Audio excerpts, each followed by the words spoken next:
ఎంత మాయ చేసావు తంటాలు. ఎవరు నేనా? నువ్వే నమ్మించి వంచన చేశావు. పగవారికి వెన్నించి పారిపోయించావు. నీవింత పిరికి పందమని కల్లో కూడా అనుకోలేదు. పిరిగితను మా గడ్డ మీద పుట్టిన పిల్లకైనా లేదు, సరిగదా నాకైనా లేదు. అలా కలిసి అన్నప్పుడు తప్పించుకుని వెక్కిరించమన్నారు. అడవండి.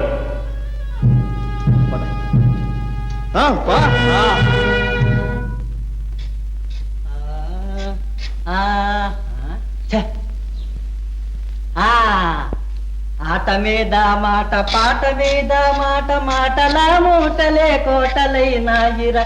కోలో కోలో గురులింగ, హే కోలో కోలో గురులింగ. కూటికి లేనబ్బి నాటు బల్లెము బట్టి, హే కూటికి లేనబ్బి నాటు బల్లెము బట్టి వేటకెళ్ళాడు రా అబ్బి చిన్నబ్బి. కూకుండి తవ్విన గురువింద గుంటలో కూలిందిరా గుంట నక్క గురులింగ. కోలో కోలో గురులింగ, హే కోలో కోలో గురులింగ.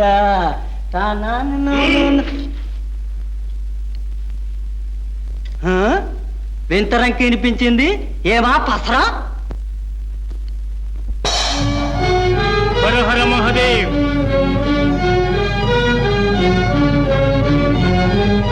ఎవరు నువ్వు?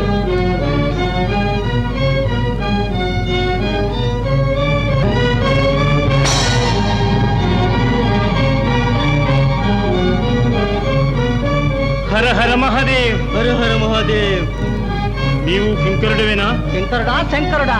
వంక దగ్గరతో ఓపుకున్నంతసేపు ఓ పరకట్టు ఓ పరకిట్టు నెట్టేసే వల్లమారిన పిల్లగాన్ని. ఒడ్డు పొడుగున్నావు, ఒంటరిగా ఉన్నావు, ఒంటి కాలు మిద్దుకావు. నీవెవరయ్యా? ఈ వేషమేమిటయ్యా? ఆ మీసమేమిటయ్యా? మా రోసమెందుకయ్యో?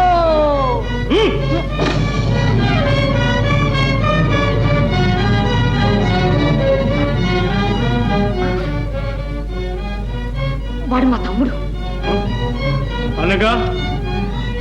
నా తోడబుట్టినవాడు. అనగా? సోదరుడు. అక్క, వీడెవడే? వీరు భుజంగనాథులు, మనుషులను రాళ్ళను కాచేసి మహానుభావులు. అయితే ఎలా వాలేసా? వేషాన్ని కొడుతూ వేసింది గట్టిగా వెయ్యిక. ఏమిటి మీ సంభాషణ? అక్క, ఈ అయ్యకి తెలుగు రాదయ్యే. నాగులది దేవభాష.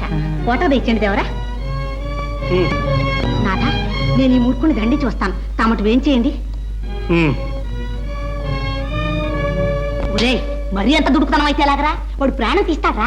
కోట్లు అందరూ రాళ్ళని తీశాడ్రా. నన్ను విడిచిపెట్టాడే? నన్ను చూసి కాదు, దీన్ని చూసి. వాండర్ పెడితే ఒక్క ఏటగా దిగేసేవాడిని. అరిగరిగి మూడు ముసలలాగా. అవును, త్రిశూలని. అందుకే వాడు బెదిరాడు. దీన్ని మాత్రం చేయబడావు మాక. వాడిని నీకేం చేయలేడు. అంటే అంటే అంతే అంతే. చెస్ అడిగిన దానికి దేనికి సరిగా సమాధానం చెప్పరు కదా. ఈ ఆడపిల్ల తోడబట్టడం మందే పొరపాటు.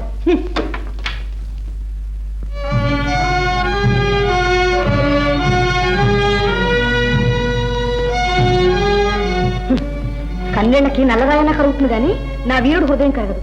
అంతే కదా నాన్న? నన్ను అలా సంబోధించవద్దు. పోనీ బోధించి తాను తిలకించండి. మునుపు ఈమె రాణి, నేను దాసి. ఇప్పుడు తాము దయచేసి సర్వము తలకిందు చేశారు. ఇక నేను రాణి, ఈమె నా దాసి. మేము వారు రాణిలో. రామేశ్వరి, ఊరికి మాట వరుసకి దాసి. వినయ విధేయతలు పరిచయం చేస్తే కనికరించి ఈ తీరునైనా బ్రతకనిస్తాం. ఇంకరించండి నాదా. నమస్కరించు దేవికి. ఓ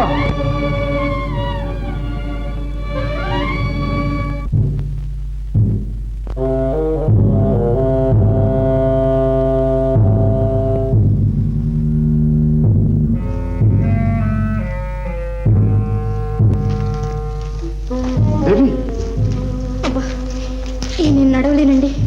దేవి, అయితే ఈ పూటకి ఇక్కడే విశ్రాంతి తీసుకుందాం. తెల్లవారేసరికి ఒళ్ళు తేలికబడి నడక సాగుతుంది. నేను ఇటు వెళ్ళి కాస్త నీ పళ్ళు కోసుకొస్తాను. దేవి, అదిగో నీటి జాడ కనపడుతుంది. నేను వెళ్ళి కాస్త నీళ్లు తీసుకొస్తాను. అబ్బే, అసలే అలసిపోయి ఉన్నాం. అదిగో ఆ చెట్టు నీడని కాసేపు విశ్రమించు. ఇప్పుడే వస్తాను.